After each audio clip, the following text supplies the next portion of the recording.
What's up, guys? Welcome back to the shop. So as you've seen in the last video, we got the transmission cross member done, and it's pretty much sitting how we want it. I want to set the body back down, double check.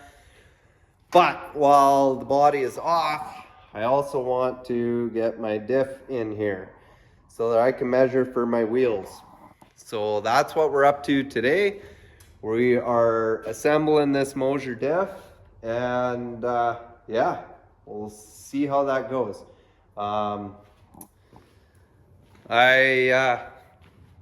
Yeah, I haven't put one of these together before, so we'll see how it goes. So we're putting our studs in. So we screw these in, and then we put Loctite on them, and I gotta go get Loctite. I thought I had some, but I don't. It's a bit of a puzzle, but it's fine. They send out all your instructions of how all this goes together. So the brakes, that might be a little bit of a challenge. I'm not a big brake guy, but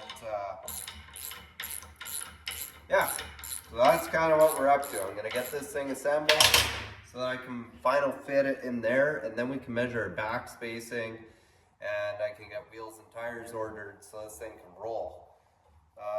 Originally I wanted to use these slicks just as fit up, but I don't think they'll work, so I'm just gonna get what I need.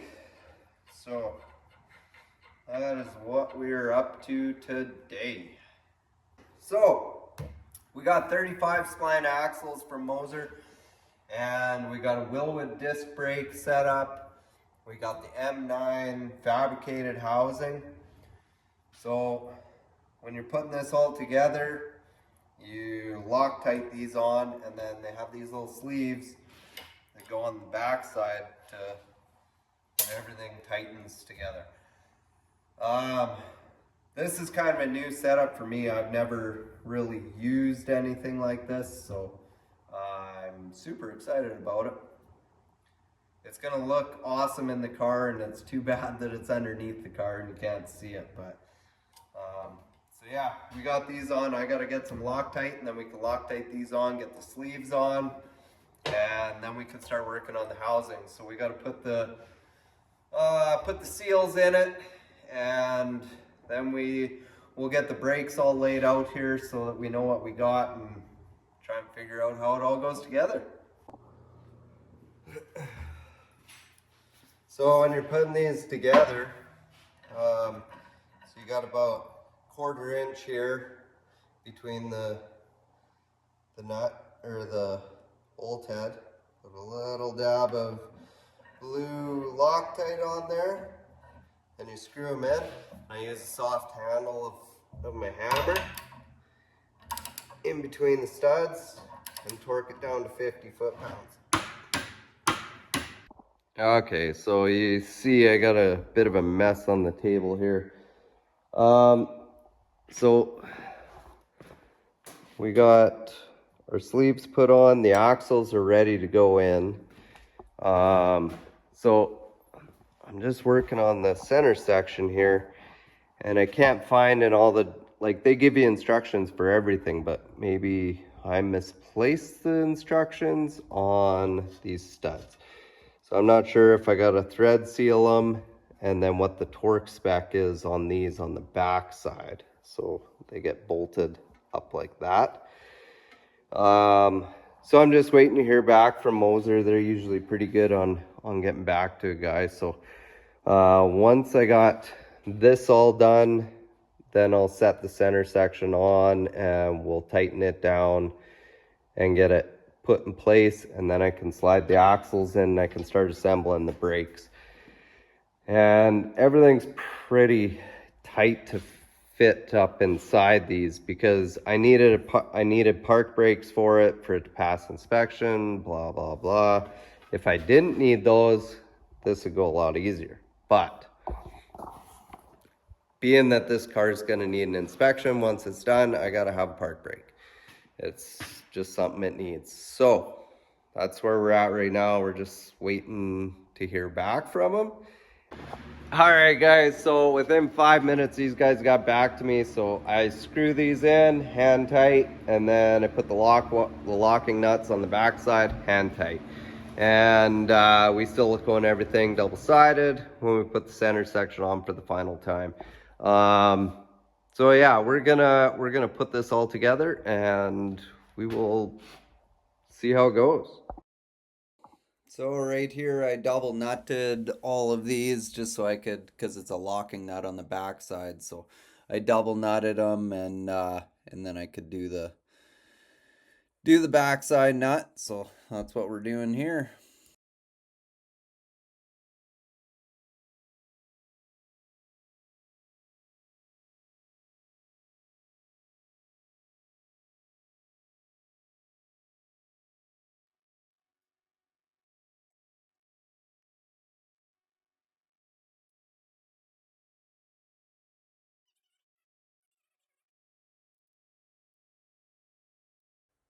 So it took a little bit of shimmying, but we got the center section on there. We're just tightening her down. I think these get tightened down to what is it? I can't remember exactly what it is. But yeah, tighten them down all even. You can see I put a little bit too much of the silicone on there, so we'll have to cut that off after to make it look nice. My buddy, he pointed that out very quickly. He's like, "Oh, you weren't too worried about silicone, huh?" But I'd rather things sealed up and not have to worry about it, so we threw a little extra on there. Um, yeah, so we're just tightening bolts. It's not real exciting watching a guy tighten bolts, but here I am, putting the bolts on, tightening.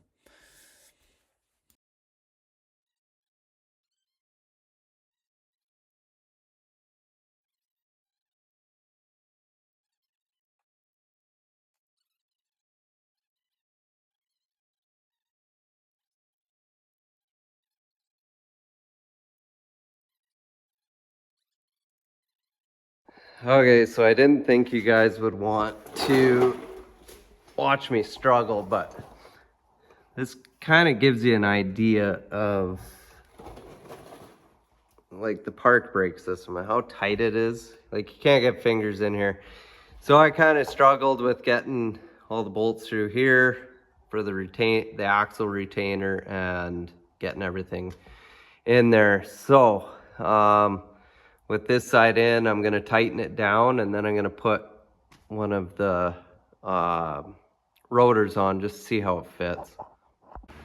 All right, so there it is on there. It looks wonderful. So I'm gonna take these back off, just double check all my nuts and bolts, and then yeah, we'll just screw on a couple of lug nuts just to hold this on. And once we get the other side in, we'll put the calipers on and stuff too. So it's coming together, guys. It takes a little bit of time, but you read the instructions. They got instructions for all of this. So yeah, read your instructions and it's pretty straightforward. Okay guys, so when you're doing stuff like this, be sure to read the instructions. Yeah, I gotta tear, not all of it. I just gotta take the rotors off, the brake calipers off, and I gotta Loctite some stuff that I noticed after I got it all together. So, here it is. It looks pretty sick with, like, look at these calipers.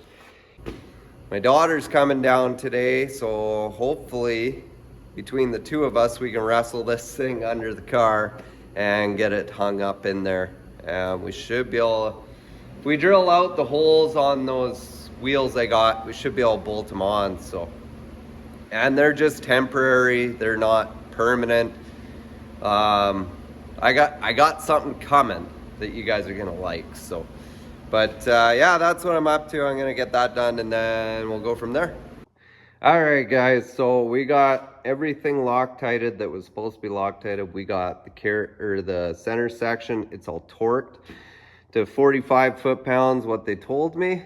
So yeah, if you have any questions when you're putting this stuff together, it's as simple as sending them an email and asking them. I was a little confused because the axle, so the housing came with these retainers for the axles, but the disc brake setup came with their own, and that's just the way. With this disc brake setup, you need to use the disc brake one. So that was another question I had. I mean, within 5 minutes, I got an answer. So we're gonna try and get it under the car now. I'm hoping my helper comes down. I got my daughter here today, so once she gets down here, we can, hopefully the two of us can wrestle this thing under there, not scratch it up, and start putting it together. And then I can get measured for my wheels. I can get my drive shaft length measured because transmission's where it needs to be. So yeah, we're in good shape now. Things are really coming along. I'm still gonna have to take all this apart so I can sandblast all the work I did and get this frame either epoxy coated or body liner on it. I got to take all the front end apart and change all that to the tube control arms that I have. So, but we're making progress. It doesn't look like it every day.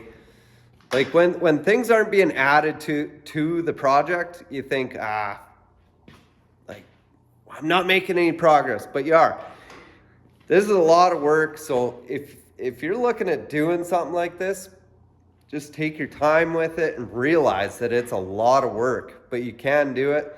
I'm doing it. I've never built one of these before. And I just talked to a guy, realized he was from Alberta, and he got second place in the streetcar class at Texas 2K. I don't know if any of you follow him, Boosted Lifestyle. He's from Fort McMurray. He's got a badass Mustang. Yeah, I know it's a Mustang. But he's running 7 seconds in that thing, which is crazy. So I got a hold of him and I was like, hey, you're from Alberta too. We should do something. So it sounds like we're going to eventually do some sort of collab. We'll see. But yeah, it's exciting, guys. We got some really cool stuff on the go here. All right, guys. So I got my daughter here. And we're gonna attempt to move that thing. It's super heavy, so I don't know. What we're gonna do is we're gonna take that, we're gonna just do a power lift down to here, but we're gonna set it on the creeper, and then we're gonna creep it over, slide it under the car, and then we'll lift it up onto jack stands to where we can put all the mounts on the car. That's the plan. We did a test lift, and it's heavy once you put the center section and everything in it. So, I don't know. We'll see. Hopefully we can get it. Got that side. Actually, why don't we lean it up? And then,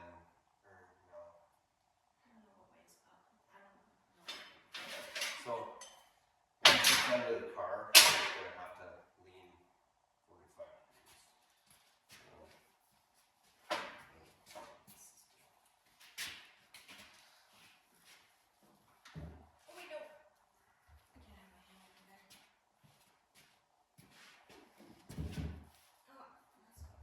It's about this point we realize that it's a lot heavier than it looks, and we're trying to figure out this ain't gonna work too easily to set it down onto the creeper and do the plan that we decided. So now we're confirming it's too heavy to lift, and we're gonna reassess.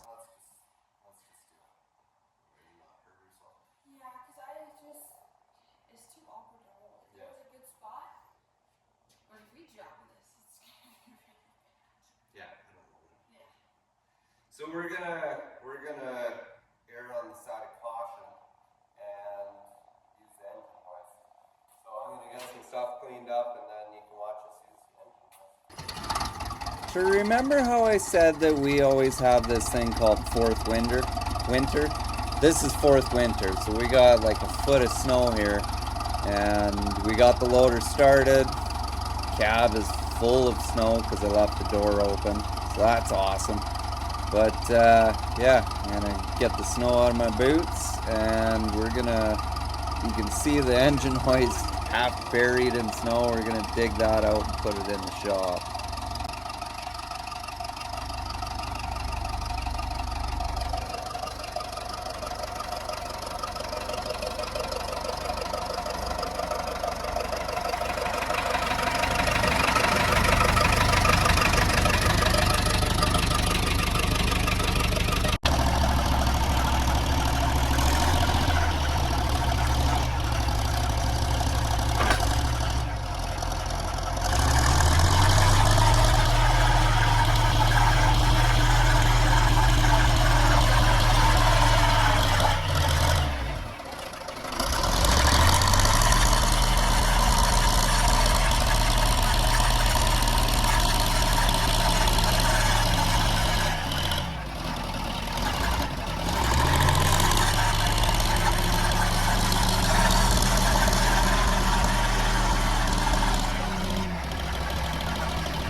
And here we go, we're doing a little bit of a cleanup in the shop. We're gonna make some room for this engine hoist to come in here and yeah, thaw out for a little bit, and then we can put it to work. What are you doing? Oh. Well, it was buried in 3 feet of snow, so all the wheels it was sunk down into the grass before it snowed. So we're just melting the mud off of the wheels so it'll roll.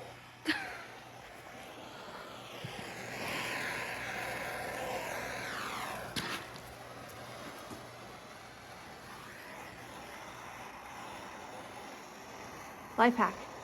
I don't have enough room in my shop to store all this stuff, so a lot of my stuff goes outside, and then when I need it, I waste time doing stupid stuff like this, and I should just finish the shop, and I have lots of room for activities.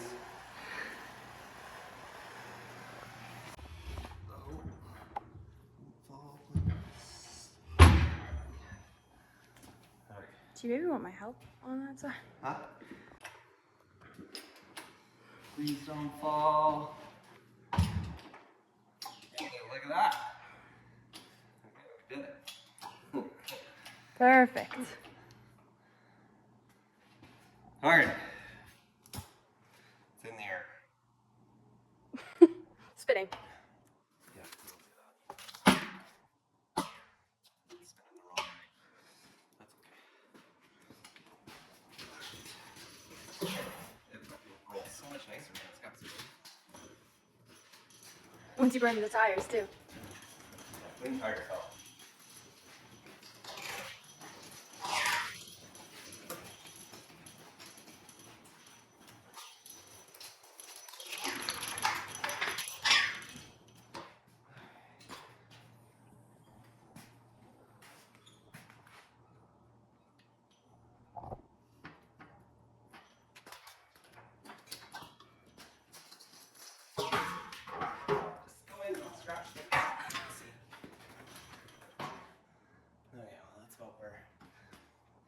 Set it down there and then we'll have to just muscle it over.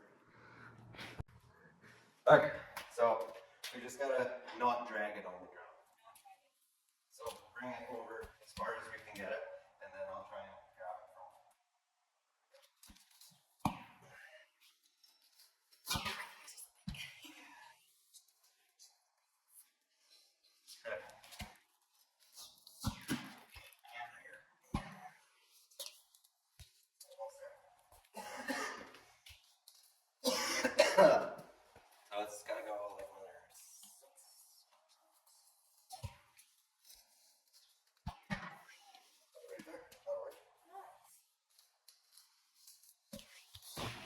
that wasn't terrible. It's in there now. We'll either use the jack. Actually, the hoist works pretty good. We'll probably just run the hoist in it and lift it up and put all the bars on it and see where it ends up.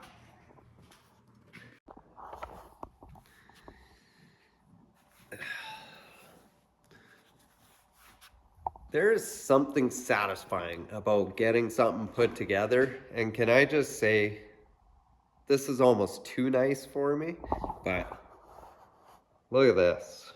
I still got it on the hoist here, or on the strap, but I am gonna lift the thing up. I'm gonna put the tires on it so I can just kind of see how everything looks. But those shocks are awesome. Like,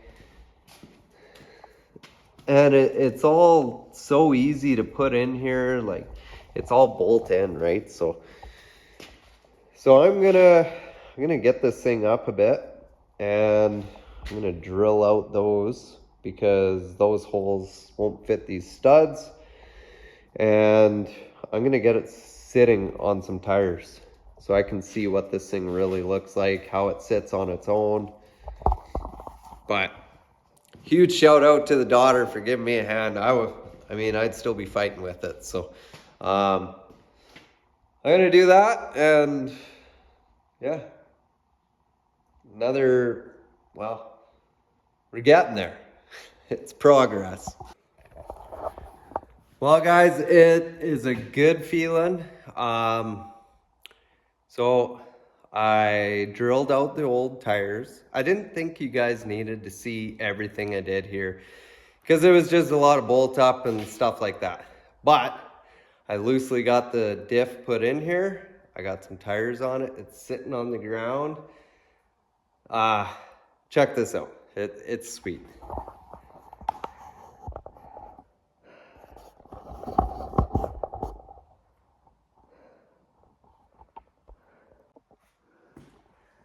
Look at this. We got the diff in there. Man, this looks awesome. We got lots of room with these tires that I'm running, with these specific rims. There's lots of room. You can see how much I cut out of the frame for them to work. But yeah, so essentially that gap is going to be made up by the mini tub in there on the body. So when I do the mini tub,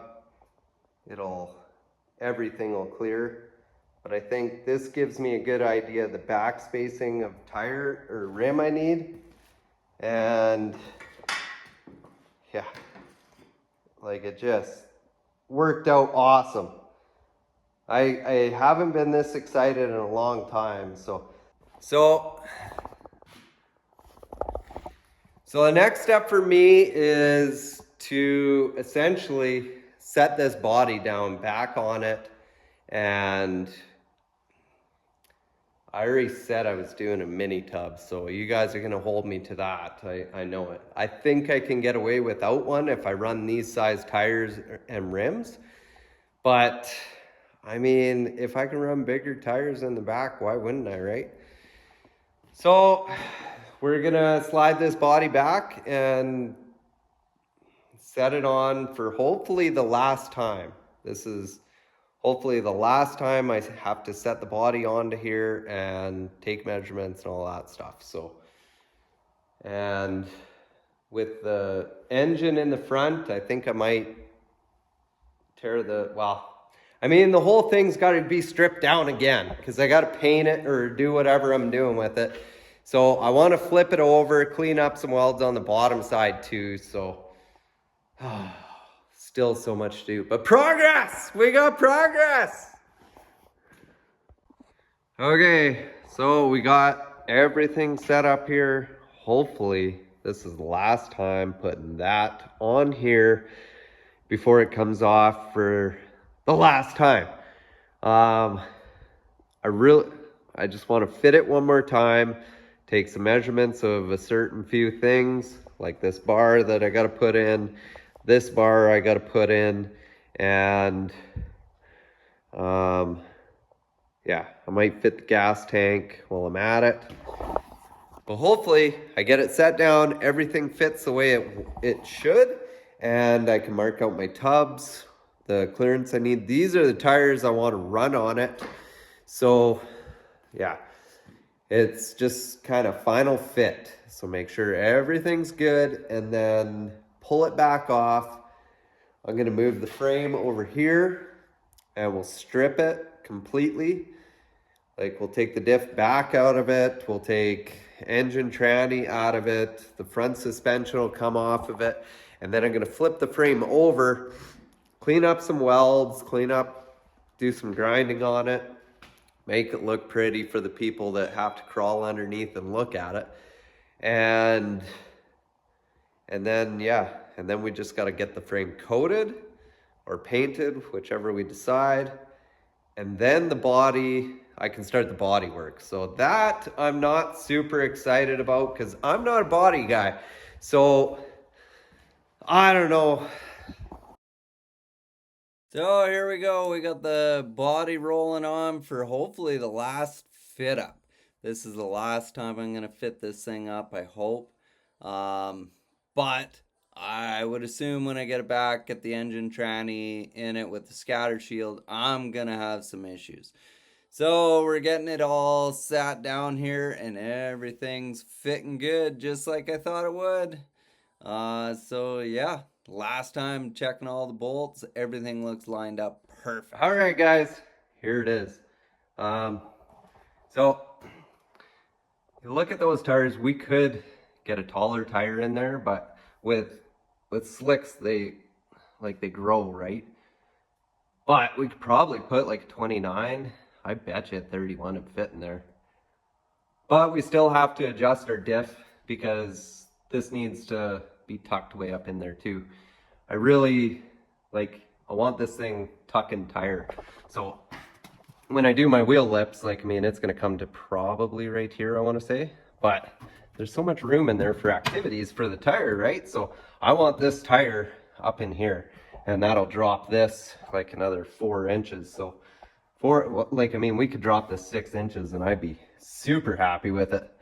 So that's just some stuff we gotta work on with the rear end. It's 100% adjustable, so for ride height, so we can get a lot of drop out of that diff, which is awesome. Ideally, I want it to look mean, like sitting there, I want it to look mean. It's hard to do with 4-door, but if it's running, it'll sound mean. So yeah, so that's where we're at. I'm gonna take a few measurements, check a couple things, and this body is gonna be coming off for the last time, hopefully. I'm gonna mark in the floor, I think, where I'm gonna put the cage. And if you look back here, so there's a whole bunch of rust right along there. So this mini tub that I'm doing is gonna actually get rid of all this rust. And we're only tubbing it like 1.5 inches, 2 inches. So really it's not a huge gain, but it is in another aspect. So yeah, it is and it isn't. It gets rid of rust and it gives us a little more tire clearance for the street tires we want to run. And I'm gonna have to figure out exactly where my roll cage bars are gonna come down. So I almost want to bring them back here rather than up there, like go back here with it, just to match the contour of the window, right? So rather than come back and then straight down, I'd rather it come back through there, tie in back here, and then I can put a kicker bar down to the top of the spring perch. That way, all of your torque from your rear end, everything goes up into the cage, is what I'm told anyways. So, but I think a roll cage that comes down like that would look better than one that comes down and then straight down like that. I think. I don't know. Let me know in the comments what you think. Like, we're going to be getting to this roll cage I'm gonna do the mini tub first, because if you do the hard stuff first, it's just easy stuff left over, right? If you do the stuff you don't want to do first, then you don't have stuff you don't want to do anymore. So, but it's getting somewhere. Progress!